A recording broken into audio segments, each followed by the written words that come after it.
The next thing I want to show you is rituals. So these could do a lot of different things.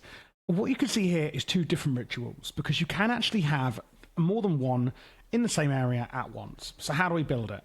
Well, you're going to need a dark altar. You're also going to need some pedestals. You're also going to need a cursed cage. Don't put a spawner in the cursed cage though. So place down the cursed cage, place above it the dark altar, and then within 16 blocks, so I'm just going to put mine here, here, etc. You want to put some pedestals. I would just do the same amount I'm doing, which is 8. Shouldn't need any more than that, I don't think. Now, if I go into the black book, what I want to show you in here is the rituals tab. If we go into rituals and you can see there's enchanting with rituals, animation, necroturgy, forge, frost, geoturgy, magic, sky, storm, etc. So the two that I'm going to be showing in this example is going to be the magic and animation rituals, but I'll talk through the rest as well so you understand them. So, number 1, the magic ritual. You can see here the requirements for the ritual is 16 bookshelves. What this ritual does is it will enchant things. Maybe you want efficiency, maybe you want looting, and it can do efficiency 1 through 5, etc. as well. Now, we need to power it, and it uses the power of souls. So I'm going to be using my Totem of Souls. It has 350 soul energy in, and I can right-click that onto the cursed cage, and you can see the dark altar lights up. So this enchanting ritual says it needs 16 bookshelves, an enchanting table, and a lectern. So let's go over to my one I've made earlier. You can see here I've got my enchanting table nearby, I've got my book with a lectern nearby, and I've got my bookshelves nearby. This must be within a 16 range of the altar, so you've got quite a lot of space to do this in. Then, if I go back into the black book and press the next page,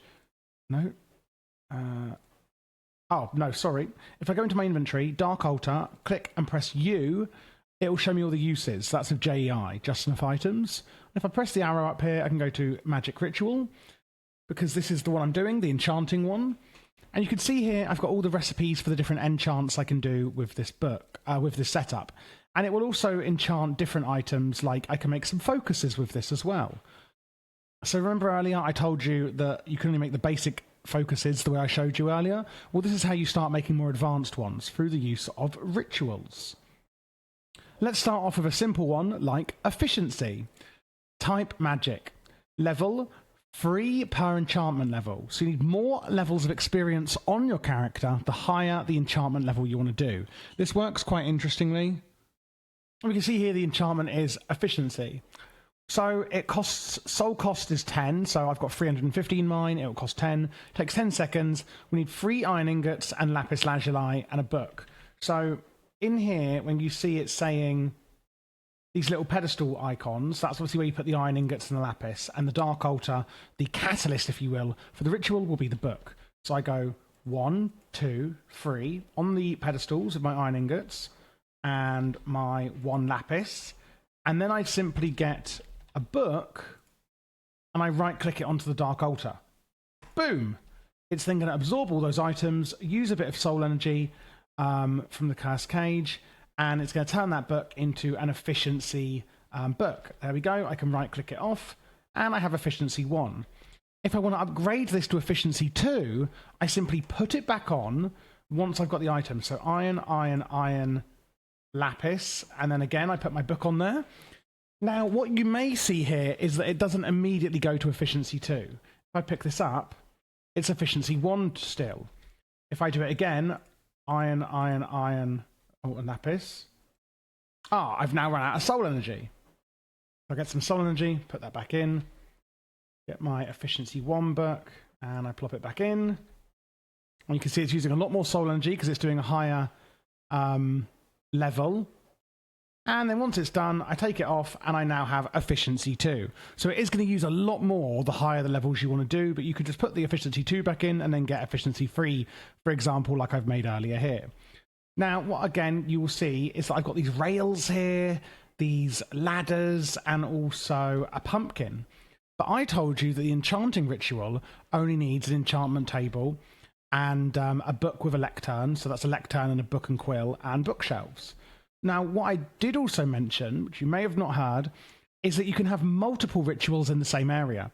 So while we can see that the magic ritual, which we use for enchanting and making other items, needs 16 bookshelves, 1 enchantment table, and a book with a lectern, for the animation ritual, we need 15 ladders, 15 rails, and a carved pumpkin. So I've also placed 15 ladders, 15 rails, and a carved pumpkin nearby, because that's also a ritual I want to be doing. And you can have multiple in the same ritual space, which means you can use this for a variety of different things without having to keep changing it around, as long as you can fit them all in the 16 area around the altar. So the animation ritual, for example, is an example of a ritual where we need to sacrifice, well, not sacrifice, but have an enemy, a mob in the vicinity. So the one I'm going to show you is going to be making a Moo Bloom. So if I go to Altar, Dark Rituals, and I click on the animation ritual icon, you can see here that it requires an entity and will convert it into a mushroom.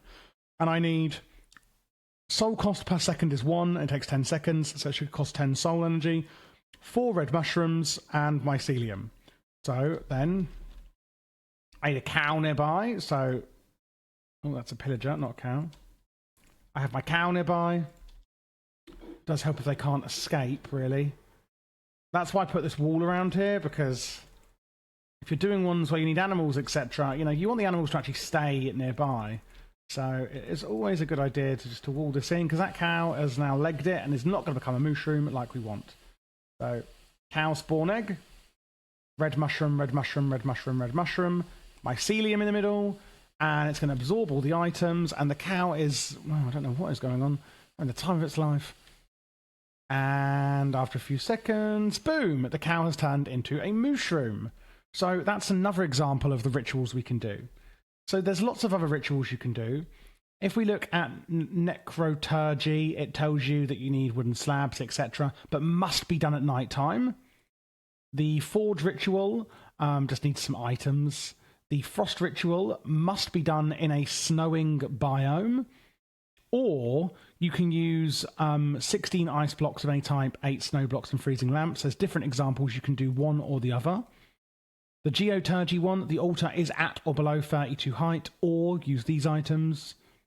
Sky ritual, it's at or equal to above this height, or use these items. And this is all under the Rituals and You chapter, so you can see all the different requirements for all the different rituals that you are going to be doing.